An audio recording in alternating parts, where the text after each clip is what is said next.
नमस्कार दोस्तों PCS academy में मैं आप सभी लोगों का स्वागत करता हूं। और दोस्तों आज की डेट में हम लोग जो यूपी पीसीएस मेंस 2019 और 20 के लिए आंसर राइटिंग की सीरीज़ चल रही थी, तो उसी सीरीज़ में हम लोगों ने 61 पार्ट तक देख लिए थे। आज हम लोग 62वां पार्ट देखेंगे। 62वें पार्ट में आप लोगों को दो प्रश्नों को लिखना है। आज का जो प्रश्न है पेपर फर्स्ट का प्रश्न संख्या 123 है और 200 शब्द सीमा में इस प्रश्न को बहुत अच्छी तरीके से आप लोगों को लिखना है। ठीक है दोस्तों, आप लोगों को ये वीडियो अच्छा लगता है तो वीडियो को लाइक कर दीजिए, चैनल को सब्सक्राइब कर लीजिए और बेल बटन पर ज़रूर प्रेस कर दीजिएगा, ऑल पर प्रेस करिएगा। ठीक है, तो जिससे आपको टाइम पर नोटिफिकेशन मिलती रहे। इसकी पीडीएफ दोस्तों आप लोगों को पेड व्हाट्सअप ग्रुप चल रहा है। ठीक है, तो 2019 का अलग चल रहा है, 20 का अलग चल रहा है, तो जो लोग भी ज्वाइन करना चाहते हैं ज्वाइन कर सकते हैं। जीएस के चारों पेपर के नोट्स वीडियोस, हिंदी के नोट्स और वीडियोस, फुल टेस्ट सीरीज़ और ड्राफ्टिंग लगभग 1200 प्रश्नों की, तो इन सारी चीज़ों को, और जब तक आपका मेंस नहीं होगा तब तक ये सारा मटेरियल आप लोगों को मिलता रहेगा। तो जो लोग भी इच्छुक हों ज्वाइन करने के व्हाट्सएप ग्रुप, आप लोग ज्वाइन कर सकते हैं, शॉर्ट नोट्स ले सकते हैं, जिससे अपनी तैयारी को और भी ज़्यादा बेहतर बना सकते हैं और अपने स्कोर को और अच्छा कर सकते हैं। ठीक है, तो डिस्क्रिप्शन बॉक्स में डिटेल पड़ी हुई है, देख सकते हैं, या तो इस नंबर पर मैसेज कर सकते हैं। चलिए आज का जो प्रश्न है उसको देख लेते हैं। तो जैसे प्रश्न को लिखने से पहले कुछ सावधानियों को ध्यान में रखना होता है कि जैसे जो ग्रामर की गलतियां हैं वो आपसे नहीं होनी चाहिए। जो आपका इंट्रोडक्शन पार्ट है, बॉडी पार्ट है, कंक्लूजन पार्ट है, तो इन तीनों में एक एक कोटेशन, कविता, श्लोक, मूवी के गीत, बोल, महान विचारकों की लाइन, इन सारी चीज़ों को आप लोग बहुत अच्छी तरीके से उपयोग करिए। और डेटा, डायग्राम, इन सारी चीज़ों का भी उपयोग करिए। आपका जो शब्दों का चयन है वो आपका अच्छा होना चाहिए। जो उत्तर है उसमें एक लयबद्धता होनी चाहिए, सीक्वेंसिंग होनी चाहिए। ठीक है, और जो आपकी, अगर आपकी हैंडराइटिंग अच्छी है तो आपको अच्छे मार्क्स मिलने की संभावनाएं बढ़ जाती हैं। और क्या चीज़ें हैं कि जैसे जो आप अच्छे शब्द होते हैं तो उनको अंडरलाइन भी कीजिए। ठीक है, तो ये सारी सावधानियों को ध्यान में रखकर आप लोग अच्छी तरीके से जो आज का प्रश्न है उसको अच्छी तरीके से लिखिए। प्रश्न को देखते हैं। भारत में अंतर्देशीय जल परिवहन की समस्याओं एवं संभावनाओं का उल्लेख करिए। तो इसको आपको 200 शब्द सीमा में इस प्रश्न को अच्छी तरीके से लिखना है। ठीक है, देखिए हमारे यहाँ, हमारे देश में जो अंतर्देशीय जल परिवहन है तो उसकी स्थिति को देख लेते हैं सबसे पहले।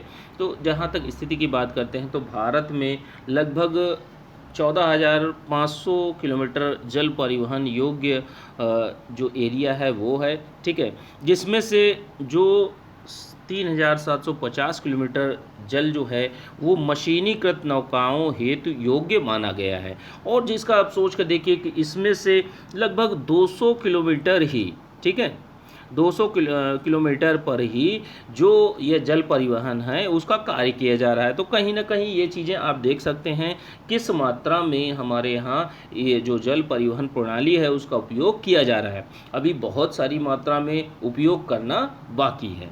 ठीक है, अंतर्देशीय जल परिवहन की जहाँ तक बात करते हैं तो इसमें नहरों की जहाँ तक बात करते हैं तो इसके माध्यम से नहरों की कुल लंबाई जो है अगर हम बात करते हैं तो लगभग 4300 किलोमीटर है, जिसमें से नौ परिवहन के योग्य जो है वो आपका 900 किलोमीटर है।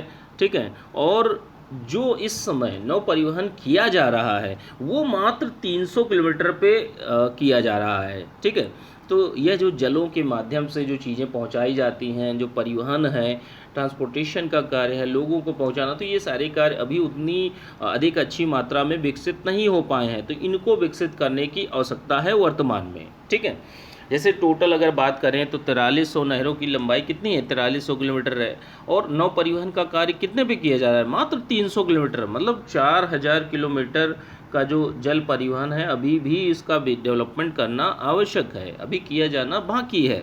तो इसको, ये चीज़ें प्रभावित करना, इसको जल परिवहन के योग्य बनाना, इस पर कार्यों को क्रियान्वित करना, ये बहुत ज़्यादा ज़रूरी है। ठीक है, अब देखिए जल राज्यीय जल परिवहन जो होता है इसकी समस्या के कारणों में देख लेते हैं कि कौन कौन सी समस्याएं उत्पन्न होती हैं जल परिवहन के समक्ष।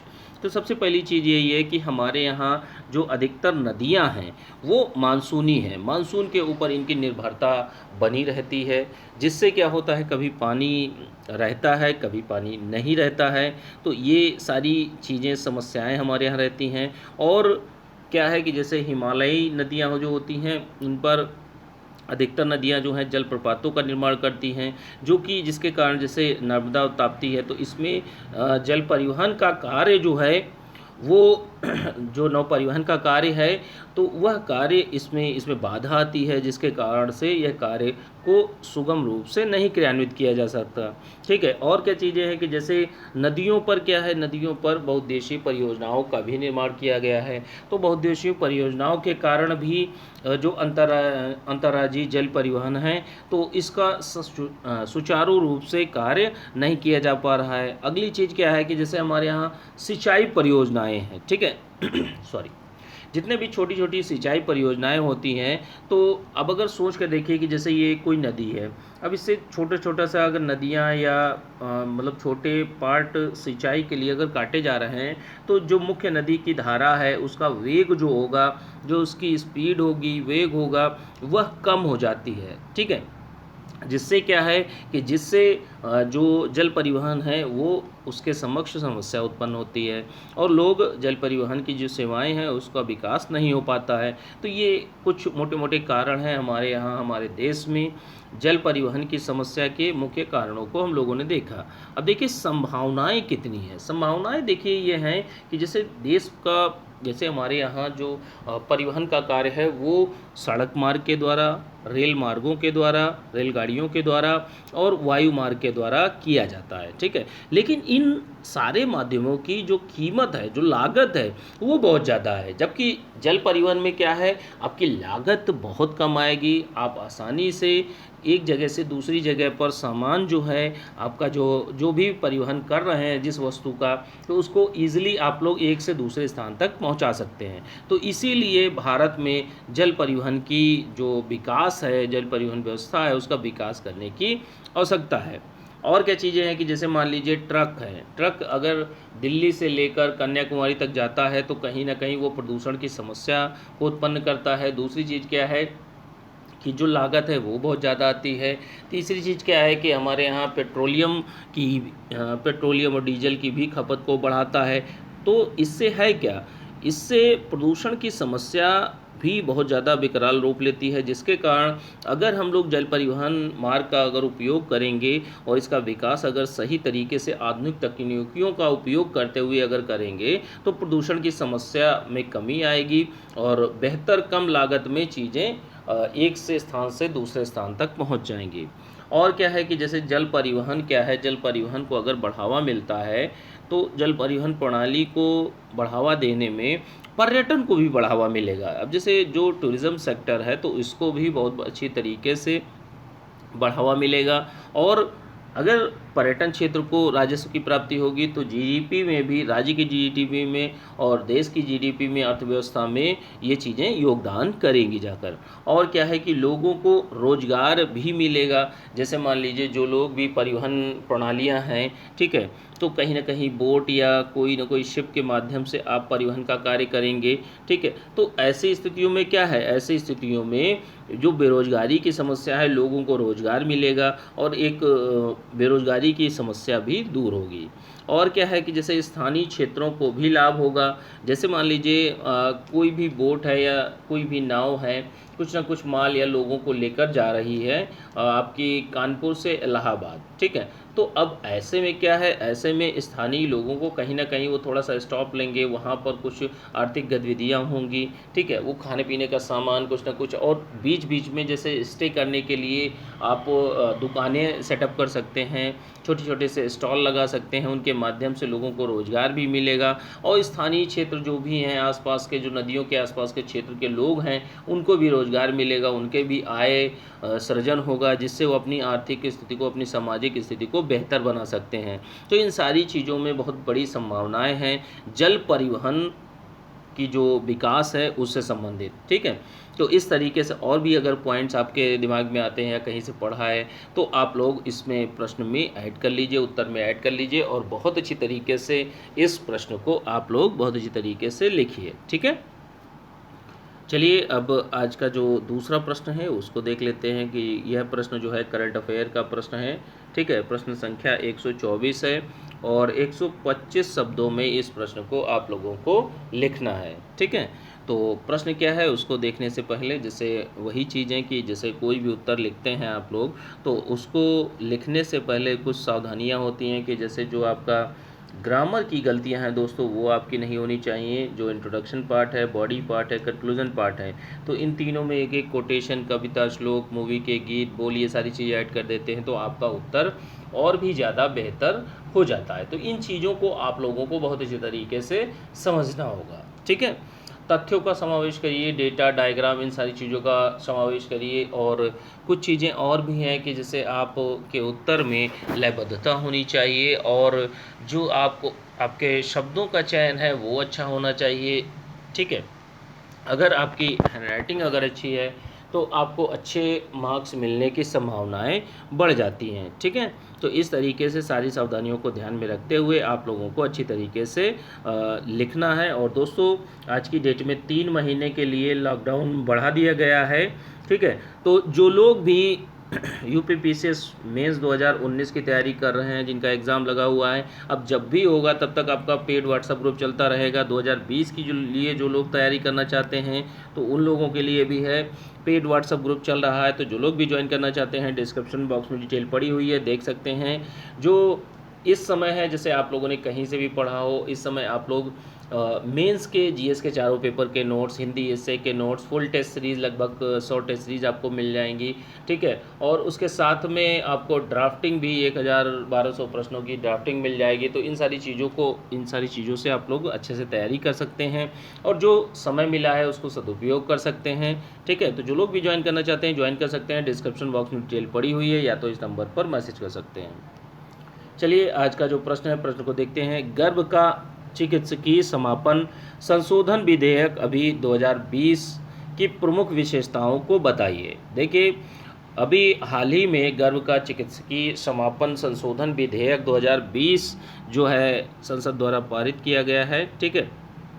अब देखिए जो यह विधेयक है, ठीक है, विधेयक की जहाँ तक बात करते हैं, गर्भ का चिकित्सकीय समापन संशोधन विधेयक 2020, तो यह गर्भ चिकित्सकीय अधिनियम एक बनाया गया था 1971।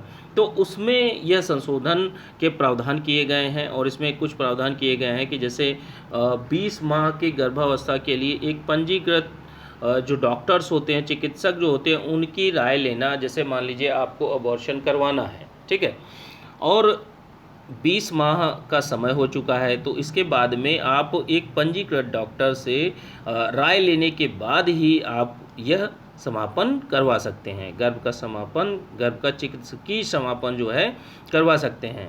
और क्या है कि जैसे अगर शारीरिक विषमताओं से संदर्भ में अगर बात करें तो इसकी ऊपरी सीमा जो है वो 20 सप्ताह लागू नहीं होगी। कि जैसे अगर कोई व्यक्ति है, ठीक है, अगर कोई व्यक्ति है शारीरिक रूप से अक्षम है या मानसिक रूप से कोई विकृति है या कोई दिक्कत है, मानसिक रोग है, तो ऐसी स्थिति में अगर उसको अबॉर्शन करवाना पड़ रहा है तो इसके लिए 20 सप्ताह की जो सीमा है उस पर लागू नहीं होती है, उसको छूट प्रदान की गई है इस संशोधन अधिनियम के तहत। कुछ बातें, मोटी मोटी बातें और हैं कि जैसे जो नॉर्मल गर्भ का समापन जो है वो 20 से 24 माह के गर्भ के लिए 2 पंजीकृत, जैसे देखिए 20 माह के लिए एक पंजीकृत की आवश्यकता होती है और 20 से 24 माह के गर्भ के लिए अगर उसको अबॉर्शन करवाना है या गर्भ का समापन करवाना है तो 2 पंजीकृत चिकित्सक डॉक्टरों की राय के लेने के बाद ही आप लोग जो गर्भ का समापन, चिकित्सकीय समापन जो है वो करा सकते हैं। अब जैसे इन केस ऐसी स्थितियां बनती हैं, बहुत सारी समाज में चीज़ें देखी जाती हैं कि जैसे कोई भी लड़की है या महिला है जिसका दुष्कर्म हो जाता है या उसके साथ बलात्कार कर लिया जाता है या रेप हो जाता है, या जो पीड़ित व्यक्ति है, या बहुत सारे ऐसे वाक़ये देखे जाते हैं कि सगे संबंधियों द्वारा ही यह जो दुष्कर्म है ये गलत कार्य किए जाते हैं। तो ऐसी स्थिति में जो ऊपरी सीमा है वो 20 सप्ताह से 24 सप्ताह कर दी गई है, ठीक है। तो ये कुछ चीज़ें हैं। और क्या है कि जैसे इसमें महिला का गर्भपात जो है उसका नाम उजागर नहीं किया जा सकता। देखिए जैसे मान लीजिए जो महिला है या जो लड़की है उसका अगर कोई मतलब जो भी घर वाले हैं, हस्बैंड हैं, उनको छोड़कर अन्य लोगों में इन बातों का प्रचार प्रसार नहीं होगा, नाम उजागर नहीं किया जाएगा। इस संशोधन अधिनियम के तहत ये सारे प्रावधान किए गए हैं। और क्या बातें कही गई हैं कि जैसे किसी भी महिला या उसके साथी के गर्भ निरोधक की विफलता की स्थिति में छूट या समापन की अनुमति दी गई है। कि जैसे मान लीजिए कोई लोग गर्भ निरोधक जो दवाइयाँ होती हैं, ठीक है, तो वो यूज़ करते हैं। जैसा मान लीजिए हस्बैंड एंड वाइफ हैं, अब या कोई भी महिला या पुरुष है, एक दूसरे के साथ में संबंध बनाते हैं और गर्भ निरोधक दवा लेने के बावजूद भी अगर वो दवा काम नहीं करती या विफलता प्राप्त होती है, ठीक है, तो ऐसे में उस दोनों कपल को, ठीक है, दोनों लोगों को छूट प्रदान की जाएगी और गर्भ को समापन करवाने की अनुमति प्रदान की जाएगी। तो ये सारी चीज़ें हैं। कुछ इनके लाभों को देख लेते हैं कि जैसे महिला के जीवन की खतरे की स्थिति में, कि जैसे मान लीजिए कोई महिला है, ठीक है, अब उसको पता है कि जो बच्चा है, ठीक है, सामाजिक रूप से उसका जीवन अच्छा नहीं रहेगा अगर शादी से पहले ये सारी चीज़ें होती हैं। ऐसी गर्भधारण होता है तो ऐसी स्थितियों में जो महिला होती है उसका जीवन जीने योग्य नहीं रह जाता, ठीक है। समाज में ये बहुत ही गलत तरीके से चीज़ें होती हैं, देखी जाती हैं और लोग गलत तरीके से बोलते भी हैं, ठीक है, अपशब्दों का भी प्रयोग करते हैं। तो ऐसे में महिला की जीवन के खतरे की स्थिति में क्या होता है, यह समापन करने में लाभ प्रदान करेगा। महिलाओं की क्या है, गरिमा और गोपनीयता को भी सुनिश्चित करने का प्रयास करेगा। और क्या चीज़ें हैं कि जैसे जो केसेस होते हैं इनसे संबंधित, दुष्कर्म और रेप से संबंधित, तो इनके जो न्यायालय में जो एक भार पड़ता है, ठीक है, बहुत सारे केसेस आ जाते हैं, तो ऐसी स्थिति में न्यायालय के भार में भी कमी हमें दिखाई पड़ेगी, ठीक है। तो ये कुछ लाभ हैं, प्रावधान हैं गर्भ चिकित्सकीय समापन संशोधन विधेयक 2020 के, ठीक है। तो इन सारी चीज़ों को आप लोगों को बहुत अच्छी तरीके से 125 शब्द सीमा में, जो भी शब्द सीमा आप लोगों को बताई गई है उसी शब्द सीमा में आपको इस प्रश्न को लिखना है, ठीक है। इस प्रश्न को बहुत अच्छी तरीके से आप लोग लिखने का प्रयास करिए, ठीक है। चलिए ठीक है, और अच्छे से दोस्तों आप लोग आंसर राइटिंग करते रहिए क्योंकि यही सही समय है और लॉकडाउन को बढ़ा दिया गया है। तो आप लोग चाहें तो व्हाट्सएप ग्रुप ज्वाइन कर सकते हैं, डिस्क्रिप्शन बॉक्स में डिटेल पड़ी हुई है, या तो इस नंबर पर मैसेज कर सकते हैं, ठीक है। चलिए ठीक है, थैंक यू देखने के लिए।